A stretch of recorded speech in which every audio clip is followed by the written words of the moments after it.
Thank you, Karen, and thank you, of course, Peter, for inviting me to participate in this. I think he wanted me to do this as kind of a break from a whole day of art history, because you won't get too much art history in what I'm about to say. And by the way, I congratulate you guys on your stamina. Holy cow. It's been a kind of a marvelous day, really, and I will say that one of the benefits of going last, having listened to all these speakers throughout the morning and the afternoon, is that I hope you all learned a ton. I learned 2 or 3 tons, and speaking last gave me an opportunity to sort of secret myself away in a corner and do a quick rewrite on everything I'm about to say. So what my charge was for this symposium and for the book that is sort of serves as a great new volume in Western art history on Albert Bierstadt, but also, of course, as the exhibit catalog for the exhibit that's going to appear here and then in a Gilcrease, and we'll hope other places as well. But my charge was to try to provide some historical context for what was happening in the world that Albert Bierstadt was painting in the period from the 1860s to the early 20th century, in terms of the changing West, particularly of wildlife. And I mean, all of you know, I think, despite the fact that we've seen images all day long that show that Bierstadt was painting animals, he was painting scenes on the plains, he was painting scenes on the California coast.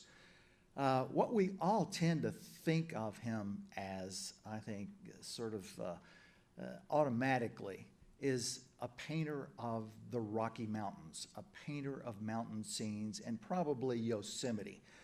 I was telling someone yesterday that I got turned on to Western art when I was in graduate school in the 1970s by purchasing a print of Bierstadt's The Rocky Mountains Lander's Peak.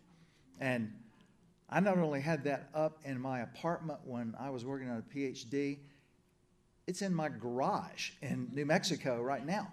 So I still walk into the garage and see I've got it up sort of in a corner. It's a little tattered and worse for wear over the decades, but nonetheless, that painting has always kind of acted as a magnet for me for the American West. And one of the first graduate papers that I wrote when I was working on a PhD was about Albert Bierstadt. It wasn't very good, but I delivered it at some conference somewhere and had a couple of people saying, wow, okay, not bad, which was not high praise, of course.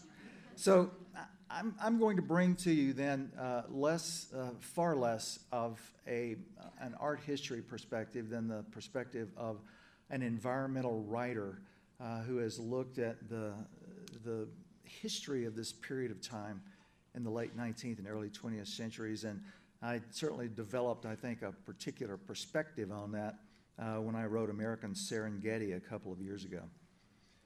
So it begins this way. 2 summers before Albert Bierstadt would reveal his grand ode to the demise of the faunal life of the West with his painting The Last of the Buffalo. On a twilight evening on the Great Plains of Montana Territory in the summer of 1886, American naturalist and author William T. Hornaday was skinning an unlucky coyote in his campsite when an iconic frontier character of a type who would seldom be cast in future Western films appeared in Hornaday's lantern light. Doc Zoll, the stranger, said his name was, and he introduced himself as a former buffalo hunter, now in need of some serious economic retraining in this new post-frontier West. Hornady and Zoll assumed they had almost nothing in common but pleasure in a warm fire on a frosty Montana night. But Zoll's former profession, in fact, made him at once fascinating to Hornaday, a member of the Eastern elite who was in the territory precisely because of Zoll's former prey. The National Museum in Washington had sent Hornaday west to conduct a last bison hunt. A poignant assignment because the American bison, an animal whose charisma and staggering abundance had for 4 centuries stood as shorthand for North America to the world, was on the brink of extinction. Somehow, a creature whose range had once extended from northwestern Canada to Florida, whose herds sometimes took the better part of a week for mounted horsemen to pass, in the late 1880s was tottering on the precipice of total disappearance. 2 years of prior research and letter writing had convinced Hornaday that there were only 1,073 bison left in the wild in 1886. And the National Museum at least wanted a representative collection that might become a museum exhibit, since that was all future citizens might ever see of original America's signature creature. Zoll would have none of it.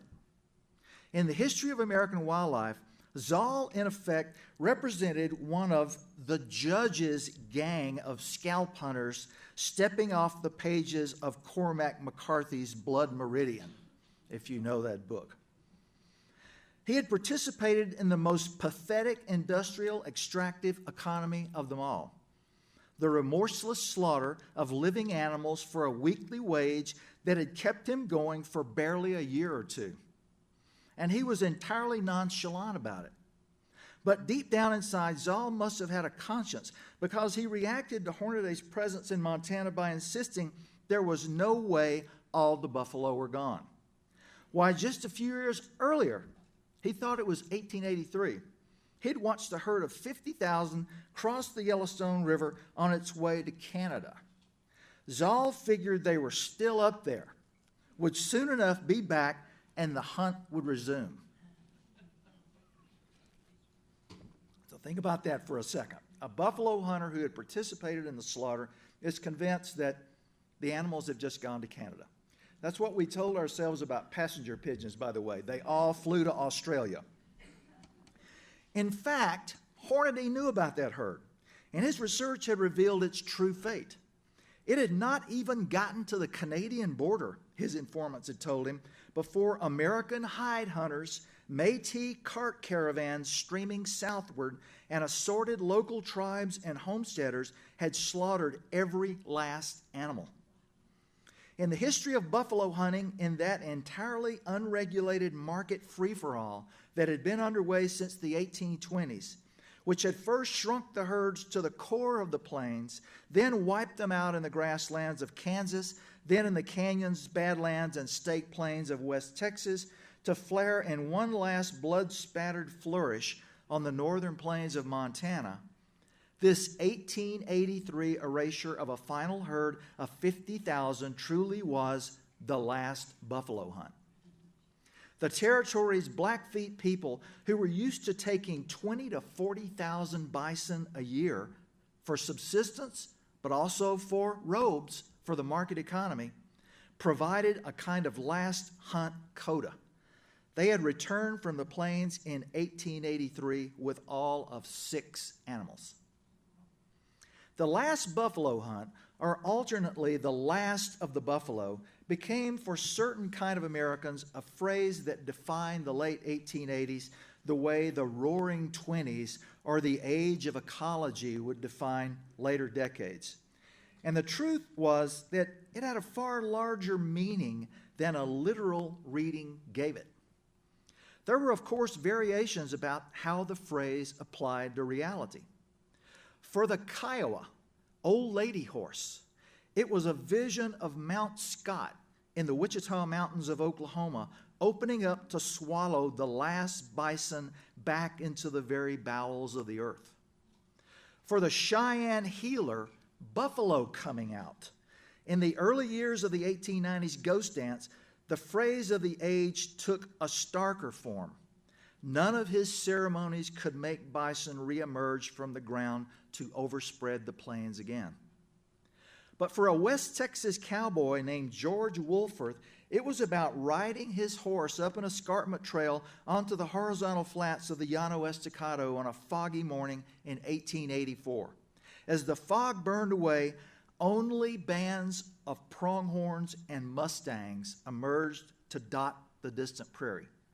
Wolforth realized he was not seeing a single remaining bison, but he also didn't see elk or gray wolves or grizzlies.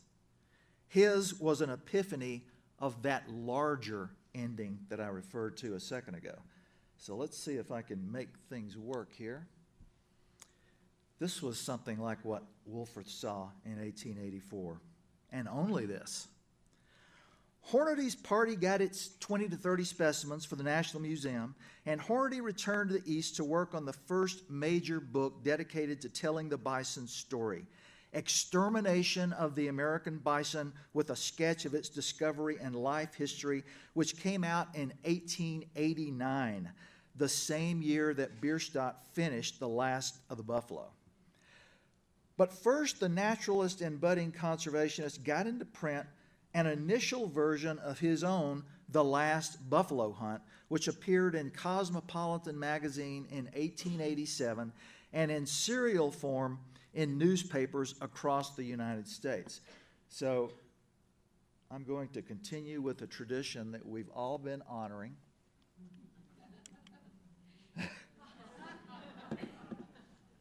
While Bierstadt was working on this painting, Hornaday was getting his article and ultimately the core of the book he would publish in 1889 into print in Cosmopolitan. And Hornaday's and Bierstadt's fellow hunter-naturalist and proto-conservationist George Bird Grinnell, interestingly, also chose the title The Last of the Buffalo for his 1892 book from Scribner's and Sons. So we had magazine articles, we had art, we had published nonfiction volumes, all using this title. By then, the United States Census had declared that the 400-year-old frontier was over and done. A disturbing realization for many Americans, especially those who read historian Frederick Jackson Turner's 1893 essay about how Darwinian style, the frontier was in fact the experience that had shaped old worlders into Americans. Painters Frederick Remington and Charlie Russell and showman William Cody would soon make nostalgia for the Old West a cultural touchstone for the anxiety of a post-frontier age. And by the way, there are historians who have written books called Post-Frontier Anxiety. For all of them, the passing into history of the buffalo herds and the emptiness and silence that descended on the Great Plains in their wake was the moment of realization that something unfathomably big had come crashing to earth. And I want to show you an image from the 1830s. Alfred Jacob Miller, a painter of the mountain men who was at the Green River Rendezvous in the 1830s, did this particular work, and when he described it, he said he had been awakened in the night as they had slept by the campfire to the sound of a buffalo herd passing in the distance, and he saw that one of his companions had walked to the edge of the firelight, and he was doing this. It's the classic D.H. Lawrence, "Thou shalt acknowledge the wonder" pose. That was what we had, and now the last of the buffalo has taken it away. Like the causes of the Civil War, the events that led to a romantic landscapist like Albert Bierstadt sitting down to compose a eulogy of the grand slaughter of Western wildlife presented too many uncomfortable historical realities for optimistic Americans to confront. Until we destroyed it, the Great Plains had been one of the marvels of the world, an American Serengeti that featured poetry and spectacle. And I want to tell you before I go on that I'm not only going to make a case that the Great Plains was our version of the Serengeti, an American Serengeti, but that in the 19th century, when European elites came to the West, until the 1880s, until really after the creation of Yellowstone Park, they didn't really go to the Rockies or the Sierra Nevada. They went to the Great Plains. And in fact, they even had a term for it in Europe, especially in England. They called it Prairie Fever. Not mountain fever, Prairie Fever. That's where the action was. That's where the animals were. I mean, think about Western history. Cattle drives, Indian wars, the buffalo hunt. It doesn't take place in the high peaks of the Rockies. It takes place on the Great Plains. I know everyone in this room saw The Revenant. You all saw it, and you know that Leonardo DiCaprio reenacts a famous story, Hugh Glass is mauling by a grizzly bear in the early 1830s in the high peaks of the Rockies. That event did take place in history. It took place on the plains of South Dakota, however, not in the Rocky Mountains. So Prairie Fever, which we've completely forgotten, was actually what brought so many European elites in particular to the American West in search of the romance and excitement of the American West.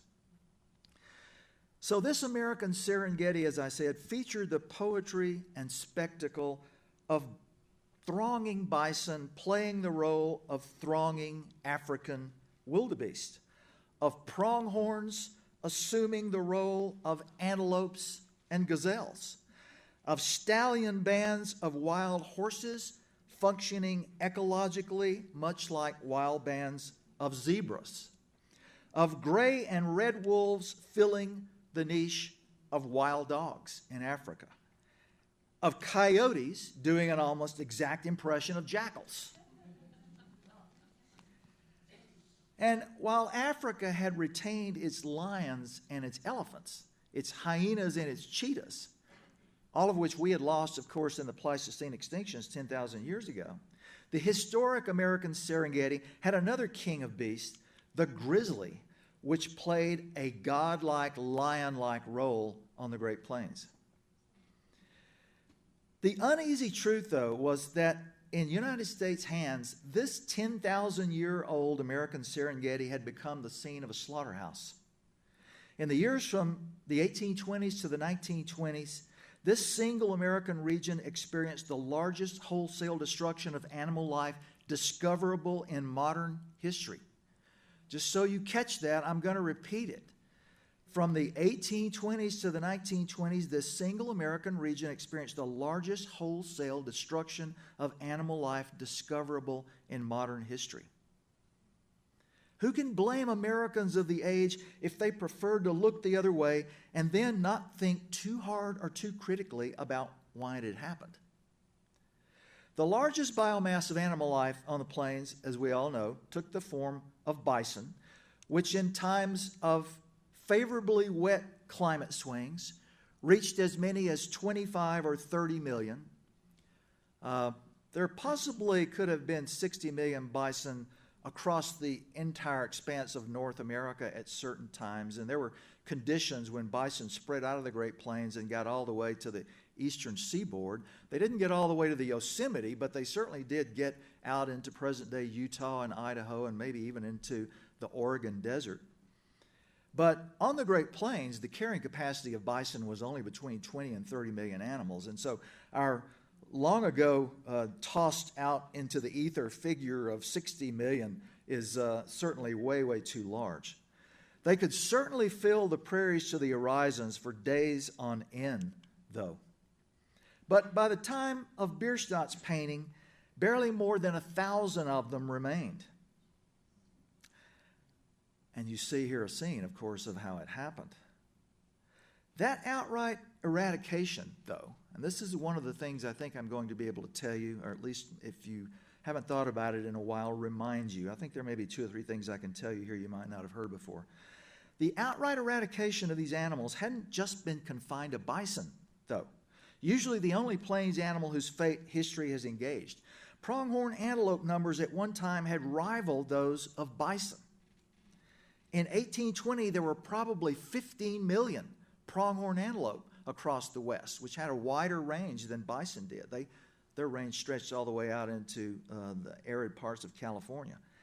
Outside Miles City, though, in 1886, Hornady wrote that he was in ideal pronghorn antelope country, yet he saw not one single animal, not one of these.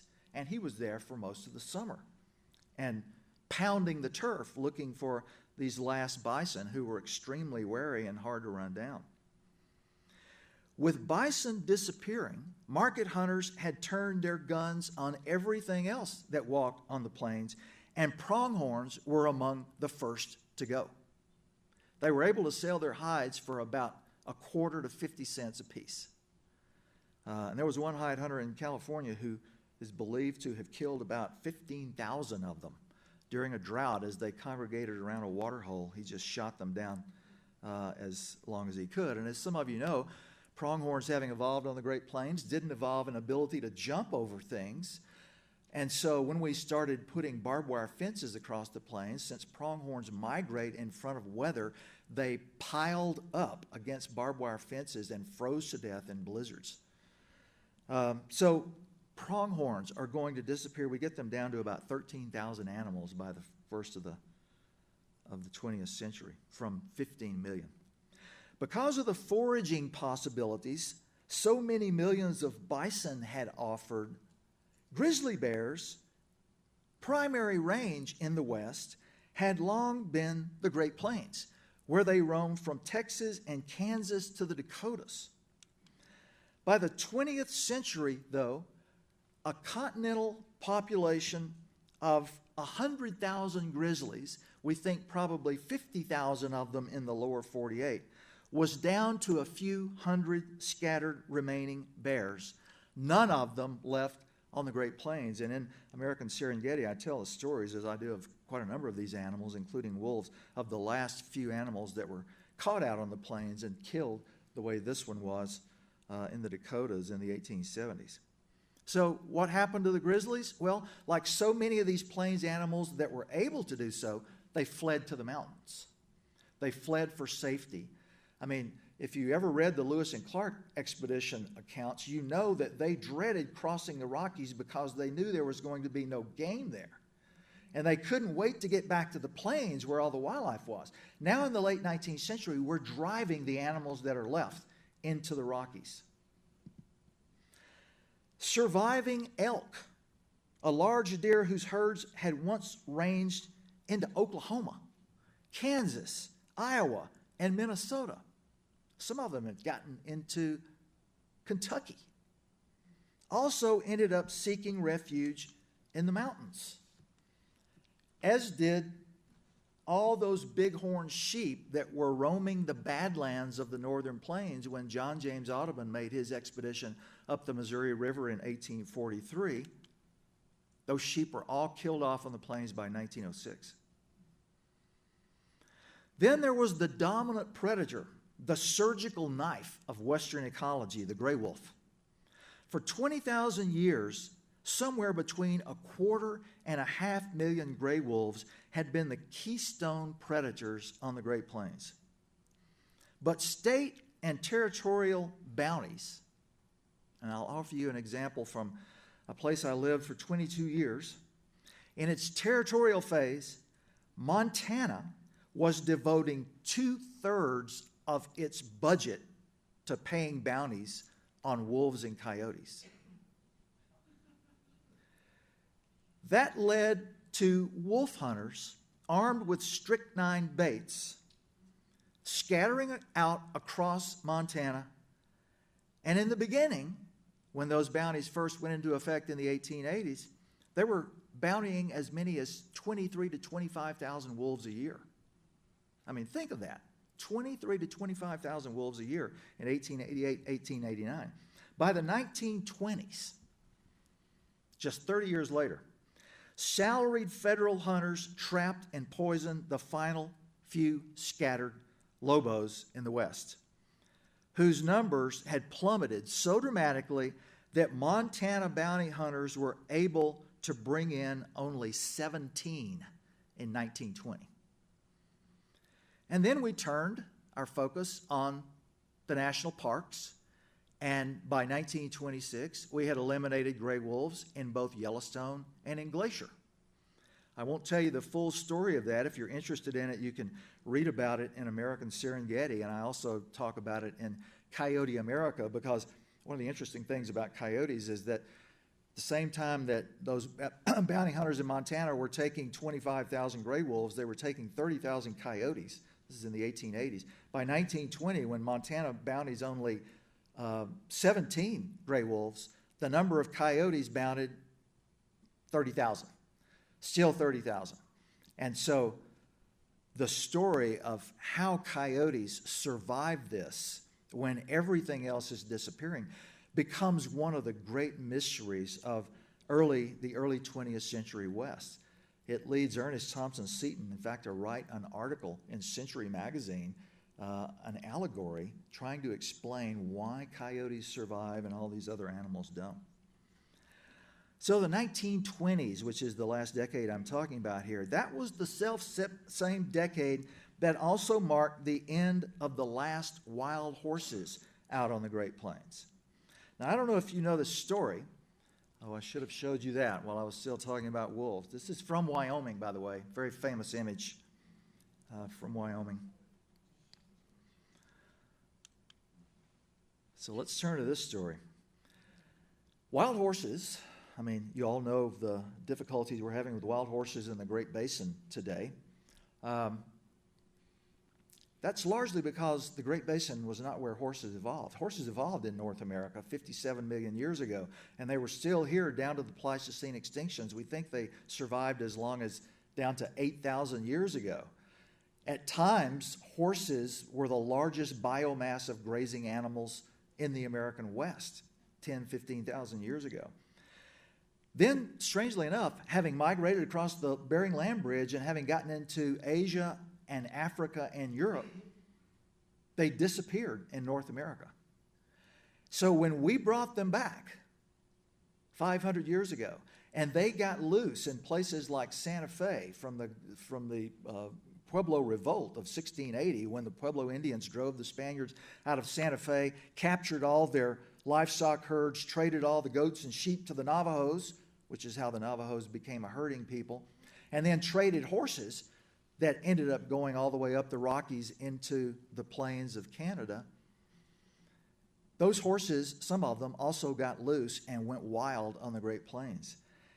They'd run joyously to freedom in their ancient homeland as early as the late 1600s, a kind of human assist at replicating the Pleistocene. 3 centuries later, they had multiplied to at least 2 million. But they were shot down by cowboys because they were competition to cows. Then they were rounded up and sold to America's allies in their wars, including the Boer War and World War I, the Great War. And then after 1923, when the Kennel Ration Company emerged as a new economic player in the Midwest, the plains' remaining wild horses ended up captured and bound for dog food plants in places like DeKalb, Illinois. I tell a story in the book about a young cowboy who was rounding up wild horses and having great fun at it until he heard around a campfire one night what was happening to them. He thought they were just going to good families. And one of the older guys said, "Kid, when we take them into Miles City, they load them up on those boxcars. You don't know what they're doing with them. They're taking them to the Midwest. They're turning them into dog food." This guy, 2 weeks later, buys a ticket, lays in 50 pounds of nitro, and goes to Illinois and is caught outside the Kennel Ration plant about to light his explosion. We had our reasons, of course, along with our excuses and our bravado about how we were doing all of this for civilization. Instructed by Christianity and by Western science, too, both which regarded animals as soulless creatures existing for service to humanity, Americans were most influenced towards animals, frankly, have to face it, by capitalism. The emerging global market was an economic system resting on genius. It still is. For it released the selfish gene in human nature to act on the world in self-interest, pronouncing the result economic freedom, good for the individual, and good for society and the state. But it was a system, we have to look it in the eye, that could easily convert the living, non-human world into a congress of resources waiting to be organized into wealth. And because of the intoxicating range of goods it marshaled, I mean, this should make us understand the pull of capitalism, which we all feel today, even among native people with a different way of seeing the world, but of course with their own human nature intact. The market proved an irresistible force. Native people all over the country ended up engaging in the fur trade and in the bison trade, trading bison robes in order to get the goods of the Industrial Revolution. Because if you didn't and your neighbors ended up with guns and iron, then you were in a bad fix. And so no one seemed to be able to resist it. Yet, I'll put this image up for you, and I apologize, but this sort of captures the scene. And by the way, when I get to the end of this, I'll try to give you something uplifting and not make this just a complete downer to end the day. Yet, just as the lost cause explanation for the United States Civil War over time came to push slavery into the background as America's accepted cause for that great conflagration. For the same kind of historical reasons, the story that began to emerge about the slaughter of all this wildlife ended up redirecting blame in a less disturbing direction. That is to say, in popular telling, the United States federal government increasingly emerged as the villain behind it all. In the age of the buffalo's passing, a set story developed. And as I'm going to tell you, it actually doesn't develop until the early 1900s. Washington had done in all that marvelous wildlife. It was not that federal policies had anything personal against buffalo or pronghorn antelope or gray wolves. Rather, 1870s administrations, we told ourselves for most of the 20th century, had developed a policy to force Plains Indians to accept reservation life by robbing them of their food source.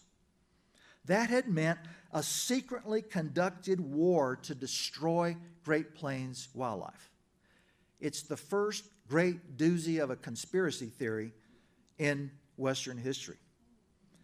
Just as the monumental loss of life in the Civil War seemed more palatable to subsequent generations if the South had actually fought to preserve states' rights or a way of life. I grew up in Louisiana in the South, and I heard a lot of people talk about that war was about the Southern way of life. But we told ourselves that because it was a more palatable way to think about it. Talking about the Civil War as a war fought over the ownership of slaves, particularly for people from the South, was a difficult thing to do. Just as that story got told in a way that we found more soothing, post-frontier Americans seemed to prefer a bison and wildlife story that placed the blame for the disaster not on individual self-interest, certainly not on capitalism, but on the inevitable march of civilization and on a secret conspiracy involving the government, the military, and buffalo hunters. After all, weren't some of Doc Zoll's colleagues actually publishing memoirs claiming that the government regarded them as the heroes of the winning of the West? But I would add, apparently no one thought to question whether those who pulled the triggers might have been motivated to whitewash their motives and their role. So I'm going to tell you a story that I know you don't know because it's one I've only recently published, and I'll tell you how it happened that I made this discovery too. But first I want to tell you about how Hornady explained what had happened to buffalo. I mentioned his book a minute ago. Intriguingly, Hornady's own book, The Extermination of the American Bison, had already offered up a different explanation than the one that began to succeed with the public in the 20th century. Hornaday placed the blame for the bison's collapse squarely on the unregulated market. To Hornaday, 6 decades of almost entirely unrestricted market hunting pursued by corporations, white hide hunters, sometimes even Plains Indians and Métis, had been entirely sufficient to destroy the bison and all the other charismatic animals of the American Serengeti. Presumably, of course, destroying gray wolves and grizzlies was essential to controlling the Indians, but they, of course, were destroyed nonetheless. And I might point out that all those animals disappeared in Canada, too, where we've never argued that there was any kind of conspiracy to do it. To Hornaday, no matter who did the killing, it was the profit motive and the lack of any regulation of it that had wiped the animals out. The role of an unregulated market in decimating wildlife, in fact, was Hornaday's great insight generally. And in 1913, he would go on to argue it as a fundamental principle in American wildlife decline with his next book, which was called Our Vanishing Wildlife, Its Extermination and Preservation. But the free market, an idea central to America's sense of its own exceptionalism as the primary cause of our simplification of the natural world, that was difficult for a lot of people to accept. So why hadn't the government stopped the slaughter? Let me tell you that story. Until 1900, when Congress passed not the Lacey Act you've heard of today in 1894, which is to stop poaching in Yellowstone, but the first national Lacey Act, which was to stop the interstate shipment of animals killed in the market hunt. Until 1900, when the Lacey Act to regulate the interstate shipment of wildlife, in its whole history, the United States government had never imposed restrictions of any kind on the market's appetites for wild animals. Left to the forces of supply and demand, Americans motivated by the market had systematically pushed beavers, passenger pigeons, Pacific fur seals, various species of whales and salmon, and eventually animals like Carolina parakeets, ivory-billed woodpeckers, and finally bison and pronghorns and other Great Plains animals to the point of their extinctions. If this kind of freedom was a central tenet of the American character, its effect on the world around us was devastating for North American nature. Yet in the era of the last of the buffalo, it was the Hornady indictment of the perpetrators of the market hunt that seemed to strike a raw nerve. Former market hunters like Doc Zoll and their descendants would resent and deny that they had been seduced into killing millions of animals purely out of self-interest. Some, like Charles Buffalo Jones of Kansas, expressed sorrow at what they had done.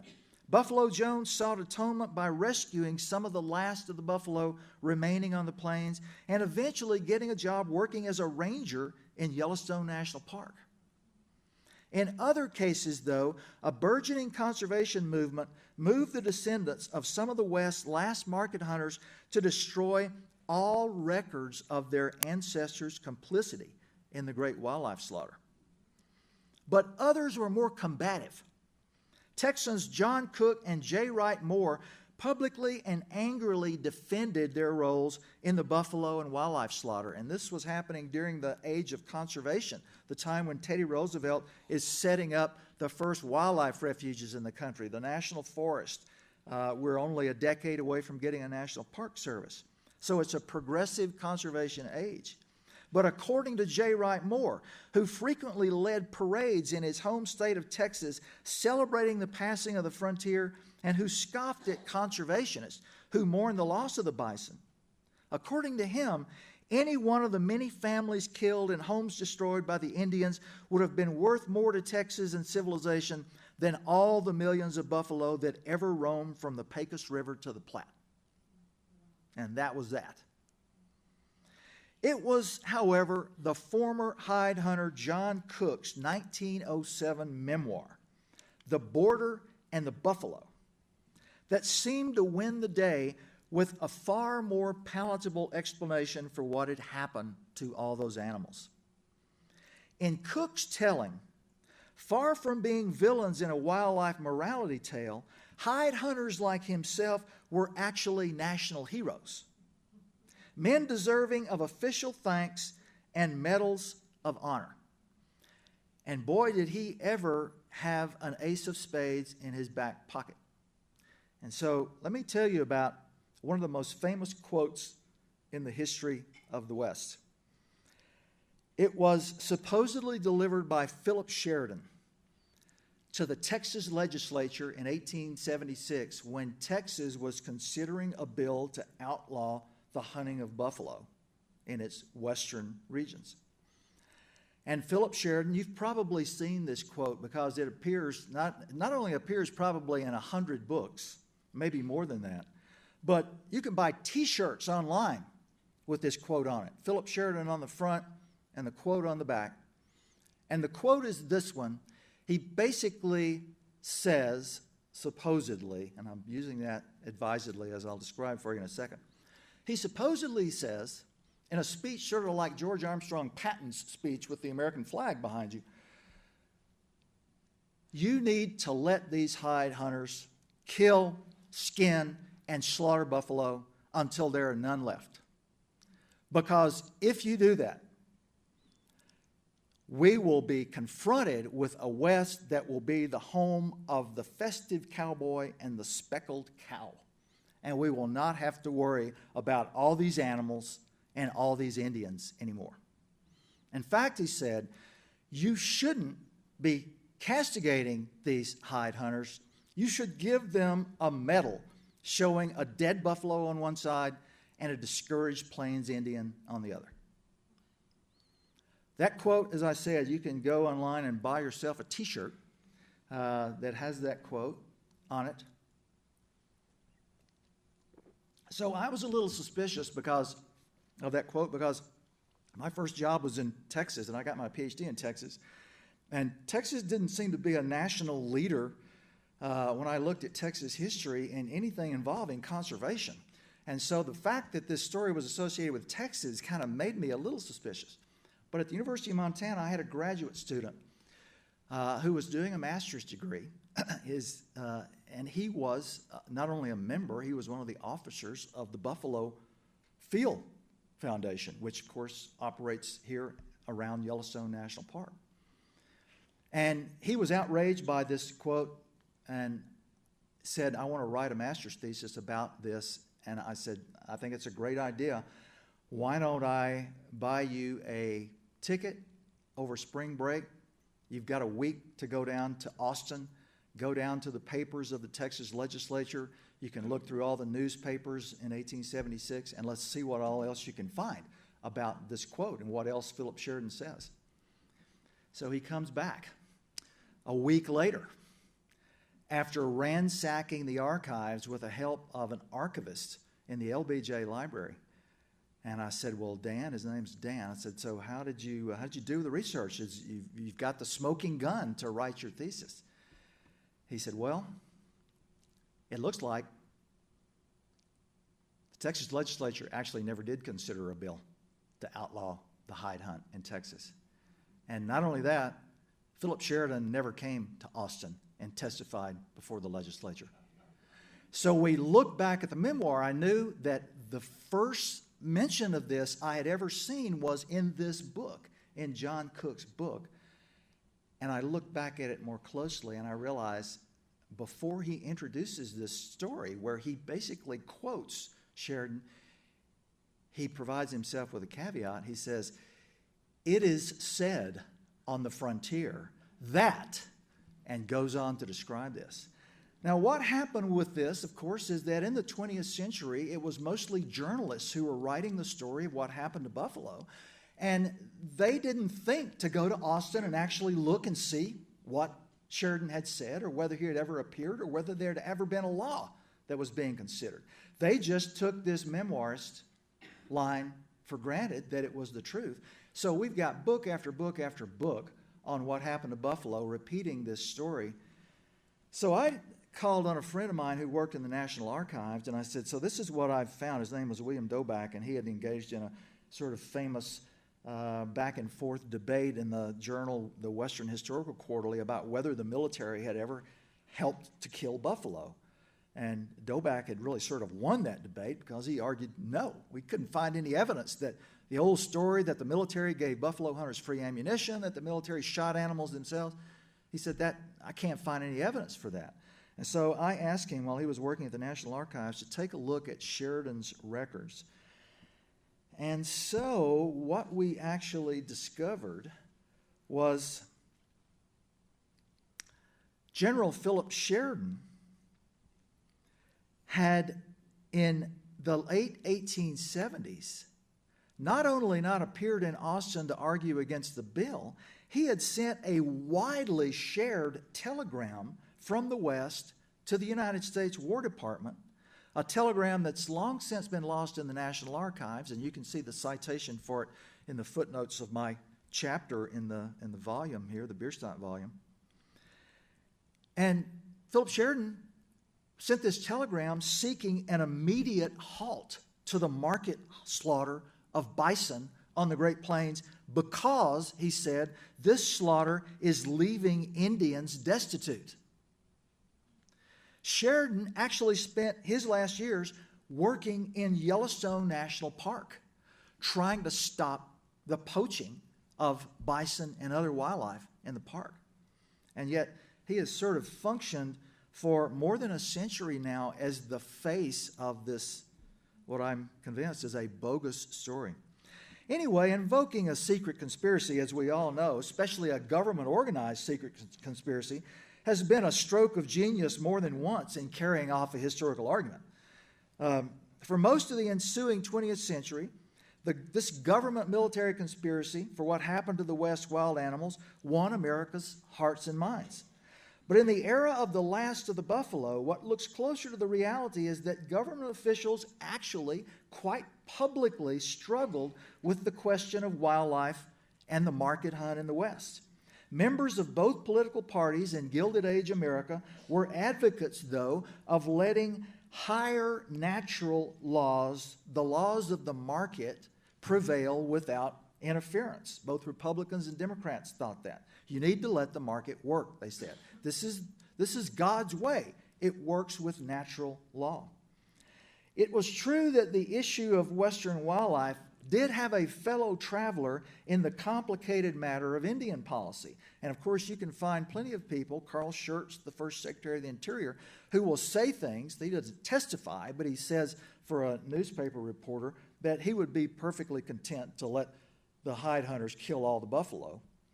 And there are other people who say things like that. But when you look at the Senate and the House of Representatives in the national legislature, what you find is that, once again, all of this debate is eclipsed by the fact that the federal government had never yet passed a law to regulate any kind of wild animal, even those on the verge of extinction.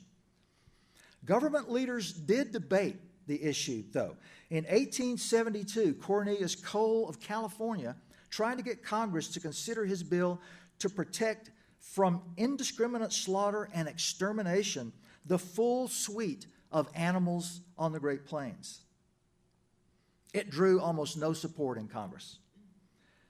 Most of the nays in the conversation said that's pure sentimentality. That's all it is. And one of the congressional groups I noted who really trumpeted that was the group from Texas. That's just sentimental.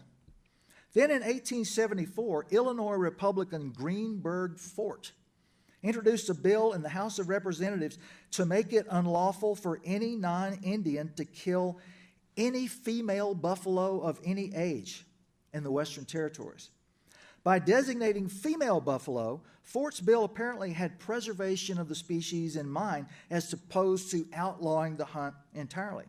Both houses, both the House and the Senate, passed Fort's bill. But before female buffaloes could be protected, President Ulysses Grant killed the new law by neglecting to sign it. Word on the floor of the House and the Senate, though, was that Grant was actually a supporter of the bill, but he had been distracted by other matters and he had missed the brief window. So Fort reintroduced the bill again in the next legislative session in 1876. Once again, it passed the House of Representatives. But in that summer of the Battle of the Little Bighorn, the Buffalo Bill never got out of committee in the Senate. So, up to and for a decade beyond Bierstadt's The Last of the Buffalo, wildlife threatened by an unsentimental market hunt would have to look elsewhere than the federal government for saviors. The end result for the Great Plains animals wasn't, after all, inevitable. I mean, Africa and several African countries ended up creating big game parks on their plains. South Africa, Kenya, Tanzania. But in America, this was a choice we made. A choice of the theoretical workings of an economic institution over the lives of our native wildlife. Realizing that truth, at a dinner in Manhattan in late 1887, New York author and Western rancher Theodore Roosevelt invited like-minded friends to join with him in creating a private organization of 100 hunters to work to protect America's remaining large animals. Grinnell, Hornaday, even Bierstadt became charter members of that group, which took the name the Boone and Crockett Club. By the time Roosevelt had become the first conservation president in American history 15 years later, many of those same members went on to form the American Bison Society in 1905. It was dedicated to saving the buffalo from entire extinction, if not necessarily dedicated to allowing them to be wild Western animals again. We could have them in parks, but unlike elk, unlike pronghorns, unlike mule deer, unlike some of the other animals that we brought back and let roam the public lands, the American Bison Society did not push for bison being wild animals on the public lands, and of course, they haven't been since. It was one of the steps that changed the era of the last of the buffalo into the age of conservation. But for all those millions of Western wild animals that had gotten sacrificed across the years from 1820 to 1920, it was too late. One of the handful of upper crust Europeans who participated in the slaughter, the Earl of Dunraven, who of course is famous here. We've got Dunraven Pass and Dunraven Lodge in Yellowstone, and the Earl of Dunraven also employed Bill Cody as a guide when he was in the West in the 1860s. But Dunraven was sensitive enough to catch a premonition of the effect that he and others were producing on the West. In the aftermath of an intensely exciting plains hunt in 1869, Dunraven experienced a strange ennui wherein he seemed to glimpse the future of America's Great Plains. And this is what he wrote. And this is how I'll close this. In a second, it was all gone. There was not a living creature to be seen. And the oppressive silence was unbroken by the faintest sound. I looked all around the horizon, every direction, not a sign of life. Everything now seemed dull, dead, quiet, unutterably sad, and melancholy. That was one man's experience of the last of the buffalo. Thank you for listening. I appreciate it.